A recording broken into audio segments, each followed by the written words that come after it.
Makakausap po natin ngayon si Davao City Vice Mayor Paulo Duterte. Vice Mayor, magandang gabi. Si PR Kang Helpo ito sa GMA News. Hello. Hello, Vice Yes. Mayor. Oho, Vice, Hindi ko po masabi na magandang gabi namin. Sorry po. Yes, of course. Very understandable po, Vice. Tatanungin lang po sana namin kung ano ho yung latest po sa investigasyon. Meron na ho ba? Kasi kanina hindi pa alam kung ano yung cause of explosion. Nandito na yung soko ng pulis. Kiniklear pa rin po yung area. Sa nakikita ko po, may mga... Actually, nasa massage area to ng night market namin. So nakikita ko po ngayon, may mga therapy. Sa nakikita ko, parang 5 babae at 5 lalaki po. Ang on the spot. Oho. Nandyan pa rin po sila sa site? Yes, ma'am. Nandito pa po. Kiniklear pa po yung area, ma'am. Kasi hindi namin ma-identify kung ano yung cause ng explosion. Oho. Pero nakausap niyo na ho ba yung mga police base ba sa mga initial investigation ay mukhang kagagawan ba ito ng isang individual o isang grupo? Masasabi na po ba? Hindi pa po namin masabi, ma'am. Oho. Sorry po talaga. Pero meron na hong mga kwestiyon, yung mga naroon kanina. Kasi kanina sabi ng aming mga reporter, hindi muna pinalabas doon sa area yung mga nandun sa mismong night market nung mangyari ang pagsabog. Hindi, ma'am. Actually, pinalabas agad sila. Senior kay... in case po na may secondary na explosion, kasi nga hindi namin malaman kung anong... ano po talaga nangyari dito. Pero sa nakikita ko, magulo talaga yung area po. At ang mga katawan na nasa daan pa po. Vice Mayor, si Pangulong Duterte po, nasaan po ngayon? Right now, nandun po siya sa Davao City Police Office. Kasama niya si Colonel Dubria at yung ibang presidential staff po. Nandun po sila nag-briefing po. Okay. So para malaman, hindi pa po siya nakakapunta sa site or nanggaling na po siya dyan? Ang kanina po, nandito po si Secretary Bongo lang po. So kamusta po yung seguridad para po sa inyong ama, kay Pangulong Duterte, sa inyo po at kay Mayor Inday Sara na alam po namin naka-leave po ngayon dahil sa kanyang pagbubuntis? Ano po yan? Ano po yan, ma'am? Kamusta po yung paghihigpit po sa seguridad para po sa inyong mga miyembro ng First Family? Sorry, ma'am. Hindi po. Hindi na, naintindihan. Naghigpit na po ba ng seguridad para sa pamilya nyo at para po rin dun sa mga residente ng Davao? Anong pag-iingat ang pinapagawa sa kanila? Putol-putol talaga, ma'am. Sorry, hindi kita maintindihan, ma'am. Yung pag-iingat lang po, Vice Mayor, mas malinaw na po ba? Vice?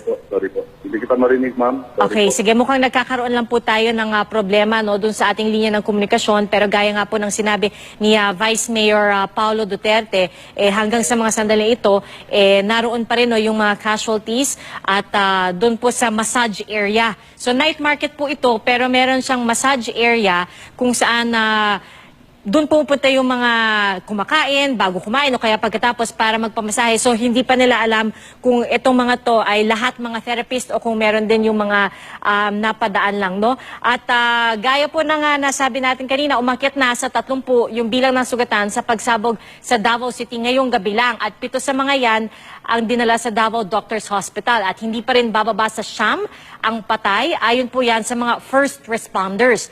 Inaalam pa rin yung sanhi ng pagsabog na nangyari malapit po doon sa night market, isang mataong lugar sa lungsod. At nagpunta na rin si Pangulong Rodrigo Duterte, pero gaya po ng sinabi ni Vice Mayor Paulo Duterte, sa ngayon po nasa Davao Police Station na rin po siya. At si Vice Mayor Paulo Duterte po ang nagsisilbing acting mayor ng Davao City habang naka-leave si Mayor Inday Sara. So ngayon mga kapuso, update naman tayo mula kay Tech Ocampo ng GMA Davao. Tech, anong meron kang update dyan? Yes, Pia, nandito ko ngayon, no? Malapit ako sa blast site. Medyo nakakalo mo yung nakikita dahil may ilan ako nakikita ang mga katawan na nakabulagta sa kalsada dito sa Mayroa sa Avenue. Full force ng Soko ngayon dito. Halos lahat ng Soko teams nandito ngayon. Iniisa-isa nila yung mga bangkay. Kine-check nila, kinukunan nila ng mga fingerprints. At kung ano pang yung mga impormasyon na makukuha nila. Nabibilang ko, mukhang nasa mga second nakikita nakikita ko lang nasa mga 8, probably 8. I could be wrong. Again, I could be wrong, but around 8 to 10 na parties ang nakikita ko sa kasalukuyan. Not to mention, meron pa daw mga dinala sa ospital. Di natin alam din kung ano ang sitwasyon nila sa ngayon. Yun muna. Ilan? May mga raw information tayo, Pia, na marami na ito. So, hindi muna natin sabihin kasi baka magkamali tayo. Pero ito lang muna yung nakikita ko mismo sa site. Mga 8 to 10 ang nakikita ko, Pia. Oo, wala pang official count, no, Tek? Pero, Tek, sa pagkukover mo sa Davao, alam namin, talagang taga-Davao ka rin naman, no? Sa karanasan mo, Tek, meron bang in recent history ganitong klaseng pagsabog o insidente? Meron na. Matagal na yon. That was when our president was still mayor. Yung sa airport bombing. Yes, a few years ago. A few years ago, and yung sa sa may Sasa War, that is after a month, no? Nangyari yun. And then may mga bomb threat naman, active naman, mabilis naman nakaresponde ang ating mga otoridad at lumalabas naman halos negative ang mga prank lang. Pero ngayon, mukhang for how many years, I think more than a decade, if I'm not mistaken, ito na naman ang nangyari, binalagta naman ang pagsabog ang Davao City. Oo. Meron bang lockdown of sorts ngayon, Tek, at least dyan sa area ng Rojas Market? Yes, napakahigpit ng seguridad dito. Nandito ang Task Force Davao, nandito ang mga kapulisan, nandito rin ang NBI, halos lahat ng mga law enforcement agencies sa TIA, nagsanib person nandito ngayon, tumutulong sa pag-iimbestiga. At yung ating mga entry at exit points naman ng Davao City ay naka-lockdown na rin. Mahigpit ang kanilang pagpapatupad ng seguridad. Yung mga pumapasok talagang sineset, lalo na yung mga lumalabas kasi di natin alam. Baka may mga yung mga taong responsable nito baka nagtatangkang umalis ng syudad. Nakausap ko kanina, Tia, isa to sa mga masahista kasi itong pinagsabugan, itong area na ito yung massage area. Isa nagpapasahe yung mga tao. Yung isang masahista doon, nakausap ko, nakita na niya, meron doon siyang dalawang babaeng nakita na kahina-hinala ang nadalaw. Binabantayan nila ito kasi uso ang nakawan dito. Kaya kung meron sila nakikitang kahina-hinala ang mga galaw, talagang nilang tinitignan nila, tinikita. Pero ito, yung tinitignan lang niya, yung kakausapin na sana niya, biglang umalis itong dalawang babae na ito. At tila nagmamadali. At just a few seconds down, nung umalis yung mga babae, biglang sumabog. May napansin daw ba siyang dala-dala itong mga babae? Dalawang babae? Hindi niya napansin, di na sinabi kung meron siyang nakitang dala-dala. Ang binabantayan lang yung mga galaw nito kasi yung baka magnanakaw kasi marami ng instance dito na nandurukot, gano'n. So nung tinignan niya, nakita daw niya, and then dumaan sa in front sa kanya, doon na sumabog. Swerte itong tao na to kasi sabi niya, nasa mga 3 meters lang to yung tiro sa kanyang kinalalagyan at hindi na sa tinamaan ng shrapnel. Pero yun nga, medyo tuliro pa siya dahil medyo nabingi ng konti. Pero Tek, on a regular basis, kung sinabi mo, talagang may mga binabantay mga mandurukot, tsaka maraming estudyante, maraming taong kumakain dyan. So on a regular basis, mahigpit ba? Masasabi bang mahigpit ang seguridad na ipinapatupad dyan? Yes, maraming maraming roving. Visibility dito, ang police visibility dito talagang bawat kanto. Lalo na dito, malapit tayo sa malaking hotel and then malapit sa Ateneo.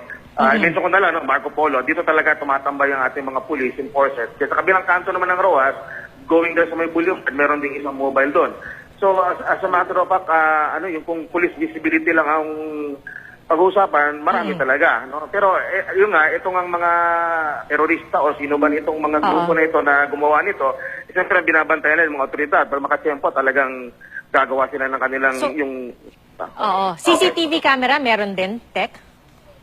Wala akong nakikitang CCTV dito. Sa area nito.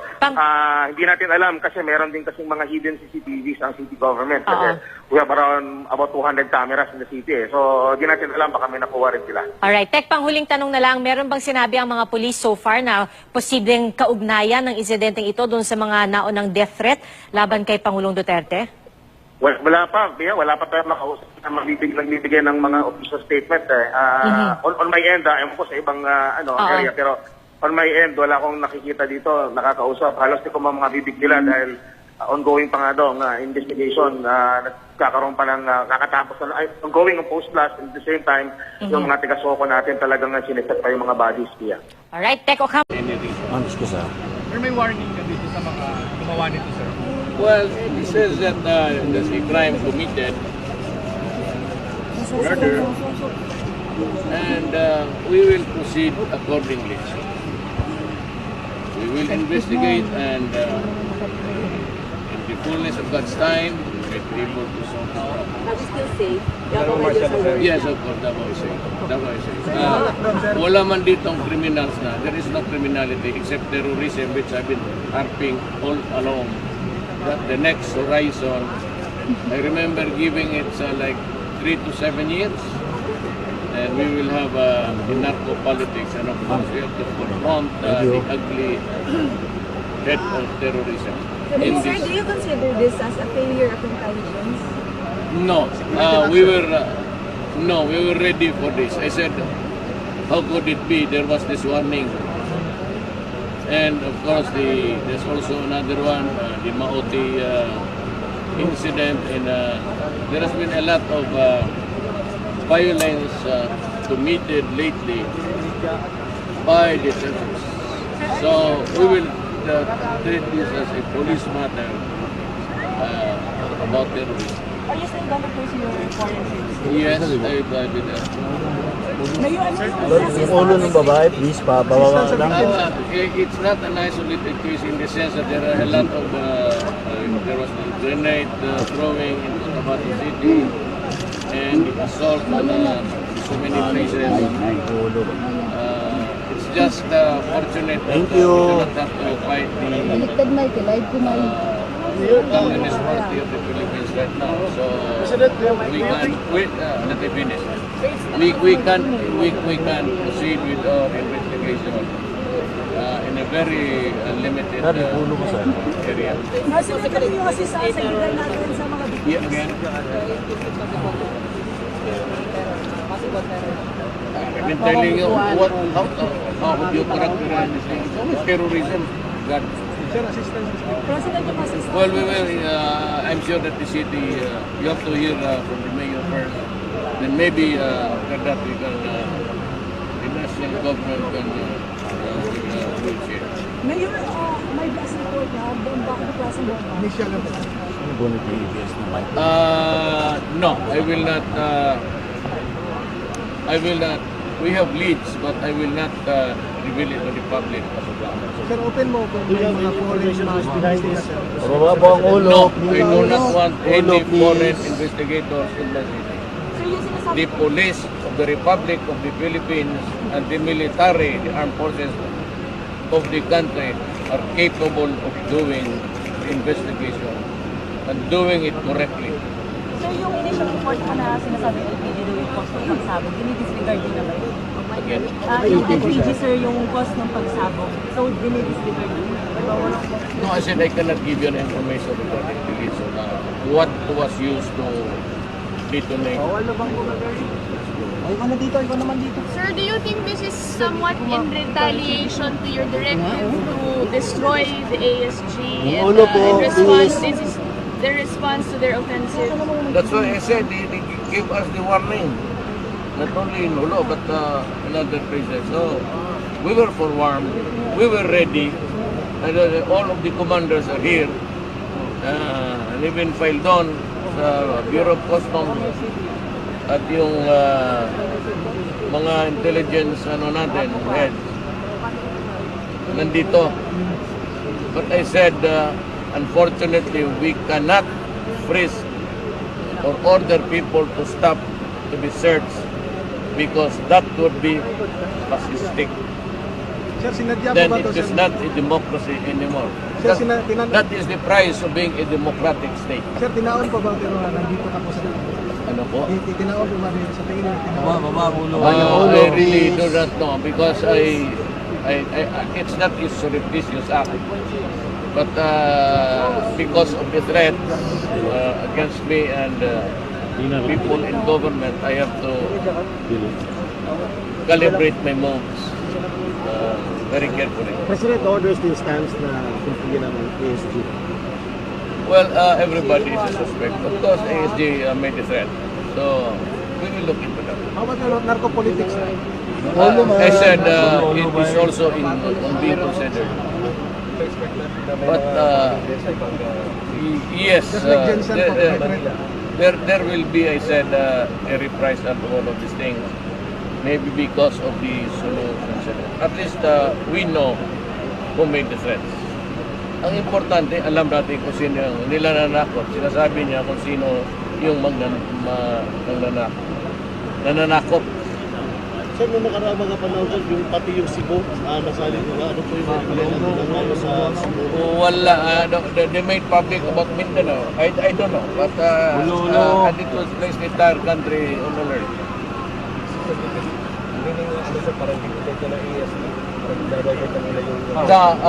I said would treat it on a broader picture.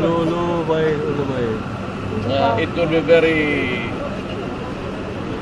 parochial to just zero in on one. Terrorism abounds everywhere in the United States, in Russia. As a matter of fact, yung makikita kami ngayon doon sa Laos, puro kami nakatikim ng ganitong terrorism. It's not, especially dito na meron tayong alitan sa ating mga kapatid. Sir, message nyo na lang po. Well, just keep calm.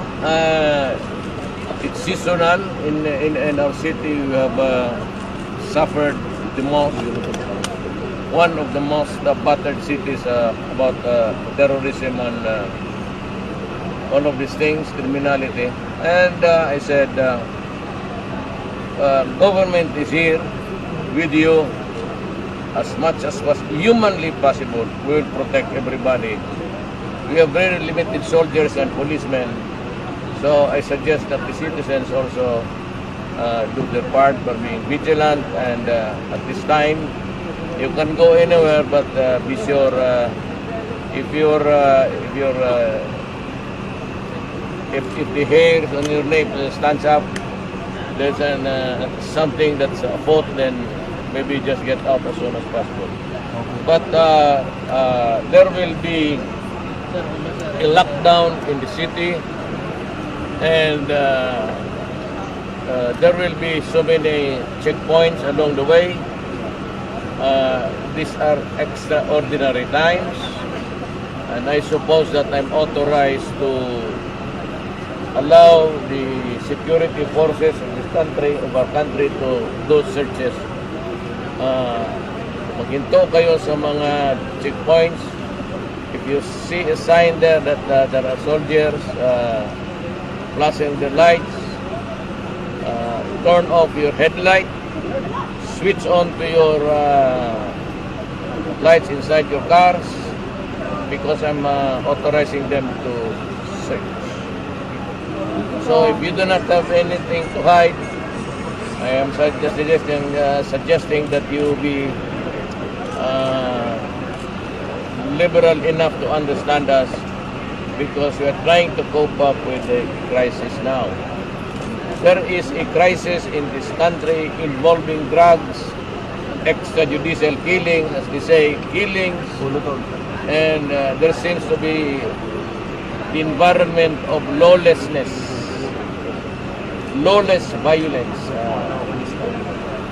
So I might just declare a state of lawless violence in this country. It's not martial law, but I am inviting now the armed forces of the Philippines, the military and the police, to run the country in accordance with my specification. Simula ngayon, I am declaring lahat. Lawless violence, state of lawless violence. It's not martial law, no such thing until there is a threat against the people and against the nation. Lawless violence, discover it for yourself. No.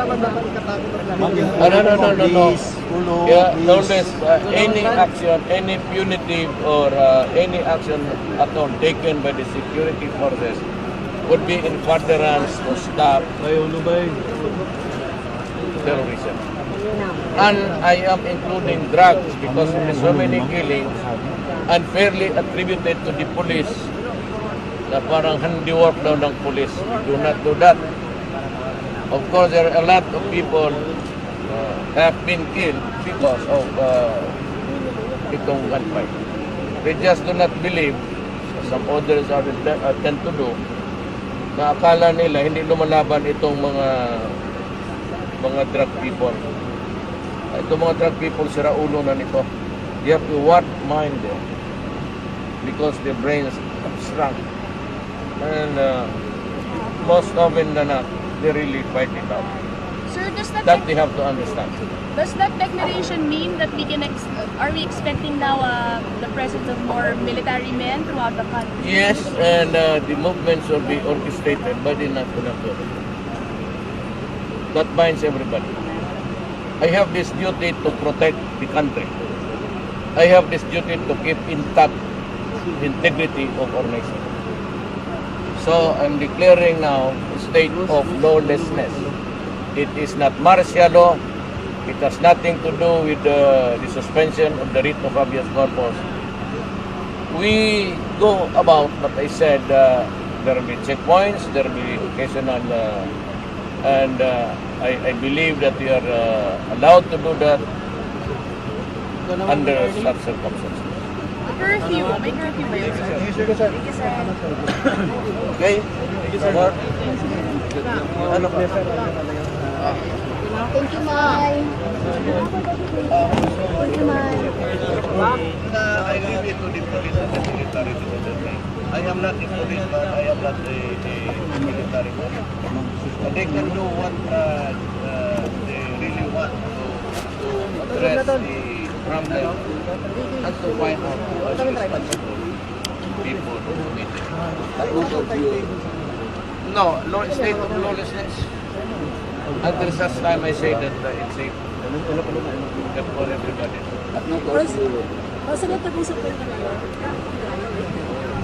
I leave it to Rosa what she wants to say. But I said ako dito, I will have to order everybody to follow a national policy in pursuing a program vis-a-vis with my declaration now of we are now in a state of Sir, may curfew ba yun? talaga. Sir, may curfew po ba yun? O wala. You are free to die anytime. Thank you, sir. Ano mo react mo dyan? Is there any specific time to die? Would you die there? To die? Right? We did there knowing, were they aware that it is their day to go to heaven? But she react just to make noise, para lang mapansin. So look at what happened to her.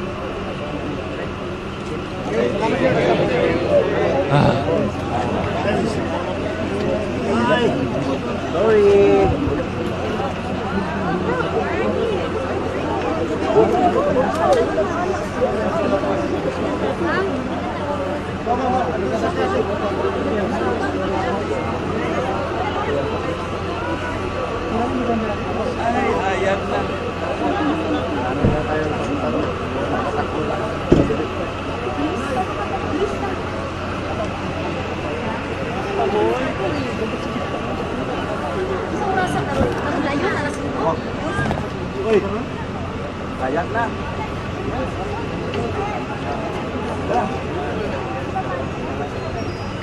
Thank you, ma'am.